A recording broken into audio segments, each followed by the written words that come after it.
Alright, what's up guys? So, IGN has uploaded a video titled Dying Light 2, our first hands-on preview. Let's go ahead and check this out. Bro, I'm telling you, when does this game come out? They said next year, 2022? Dang, man. It's like all these games came out, freaking Battlefield 2042, Grand Theft Auto Trilogy Remastered, Call of Duty, Forza Horizon, and I still want more games to play, bro. Like, I went to GameStops today, and there's nothing. I was like, bro, what is going on, man? I'm like, what is going on? I have all these games and I don't feel like playing them. Like, it's why I beat Forza. I'm kind of playing Battlefield right now, but I'm saying, man, these games could have been better. They could have been better, but now let's go ahead and get into this video, guys. If you haven't, make sure you go subscribe to IGN for more videos like this. But in that being said, let's get into this video. The first Dying Light was an open-world survival game built primarily around smooth, parkour-inspired movement, brutal melee combat, and a unique day-night cycle that featured an action-heavy style of gameplay during the day and a more careful stealth-based style at night to avoid the much stronger and more aggressive volatile zombies. Based on my 4 hours of playtime with a preview build of Dying Light 2, it's certainly more of the same, but developer Techland has obviously put a lot of effort into addressing many of the issues from the previous game while also completely reinventing certain fundamental pillars of design, ultimately building a game that, thus far, simultaneously feels like the natural next step for the franchise, while also feeling like something that establishes its own unique identity. They've been talking about this game for a while too, so... The first thing that really struck me about Dying Light 2 was its world.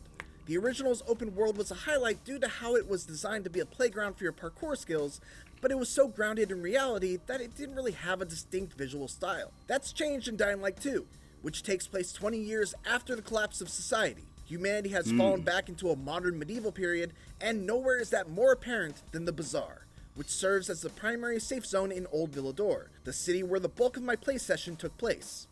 The Bazaar is actually just a large church in the middle of Old Villador that a group of survivors have turned into their home by fortifying its walls, adding small farms, and turning the interior into an actual makeshift city complete with shops, weaponsmiths, and hand-painted wooden signs. Much like any of the big cities you'd find from the Fallout series, the Bazaar is teeming with its own culture and personality. Between the church imagery, that's Fallout. the sweaters and hoods worn by its inhabitants very clearly looking like medieval chainmail, and the near-complete lack of technology all driving home the modern Dark Age theme. The world outside the Bazaar looks very different as well. There's a really great dichotomy to the ground and rooftop levels of Old Villador. On the ground floor, it's a wasteland. There are tons of zombies, swaths of brown and gray, and all of the remnants of an abandoned society. Look to the rooftops though, and you'll find greenery as far as the eye can see, with trees and overgrown grass all lining the tops of the dilapidated buildings, as well as survivor camps that can be powered by climbing rickety windmills, which help create safe zones with UV light that help repel the infected. I was also able to check out a later environment known as the Central Loop, which trade in the small residential buildings of Old Villador in favor of gigantic skyscrapers that can only be traversed using the new paraglider, zip lines, and pulleys. Whichever environment I played in though, getting around was a lot of fun. Jumping feels a bit floatier this time around, which took a bit of adjustment to get used to, but ultimately allowed for very precise platforming and very cool death-defying leaps across rooftop gaps that always felt super satisfying. There's no sprint button, so basically you gain speed by keeping your momentum up, providing a nice incentive to be as smooth as possible with your parkour. The fluidity of movement is just one piece of the puzzle though. Dying Light also stands out among other similar zombie survival games thanks to its brutal melee combat, which feels mostly the same here in the sequel. Speaking with TMossBoss, lead designer on Dying Light 2, he told me that one of the goals this time around was to combine parkour and combat so that players wouldn't just run to an encounter, stop, kill all the enemies, and then continue on their way. To that end, one of the earliest abilities you get in Dying Light 2 is the ability to vault off an enemy and dropkick another in the face. Unfortunately, I didn't get deep enough in the combat skill tree to really say how successful Dying Light 2 will be at accomplishing this specific goal, but nevertheless, combat seems impactful, action-packed, and loaded with a ton of creative options thanks to an expansive arsenal of moddable melee weapons, craftable tools, and upgradable skills. The one thing that has seen a complete shift from how it worked in the previous game is the day-night cycle. Smektawa told me they realized that in the first game, a lot of players didn't engage with the night for a number of reasons. Some thought it was too hard, too scary, or didn't really understand why they should even bother with it. To address this, Techland is making... My thing is like, if they had like missions where I had to go out at night, I'll do it. But if I was like, if I could do that stuff during the day, I'm gonna do my stuff during the day. And I'm gonna make sure I'm like near some safe houses and stuff once when that nighttime starts to hit. So I'm just saying, that's what I did. The incentives to explore during the night much more obvious and clear cut. During the day, a large amount of infected will hide inside buildings, making them very dangerous to explore. During the night, however, those infected will leave and take to the street, leaving the y'all can't just lay down like regular, and making the valuables found within much easier to scrounge up. Then there are also side missions that can only be completed during the nighttime, and special open world events like GRE anomalies, which are basically mini-boss fights against powerful infected.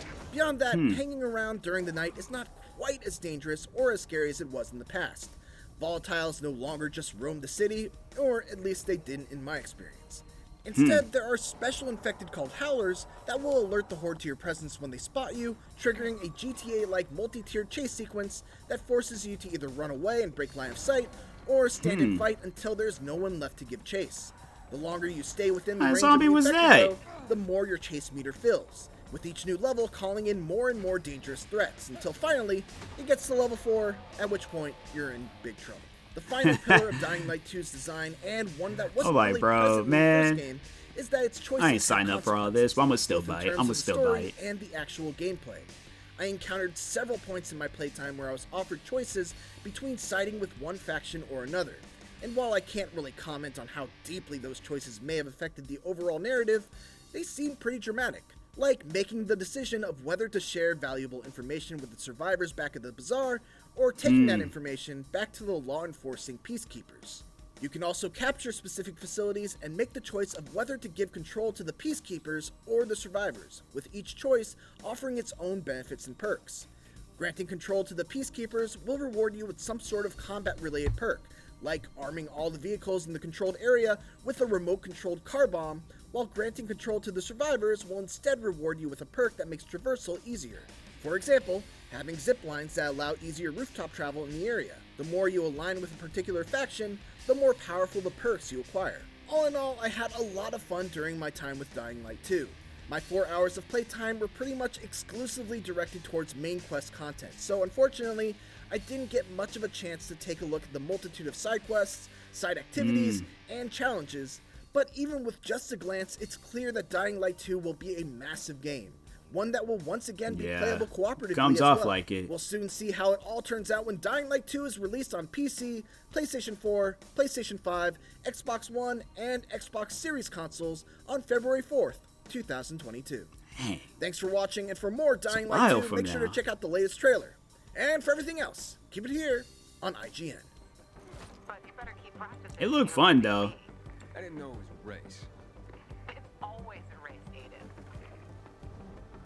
It looks fun.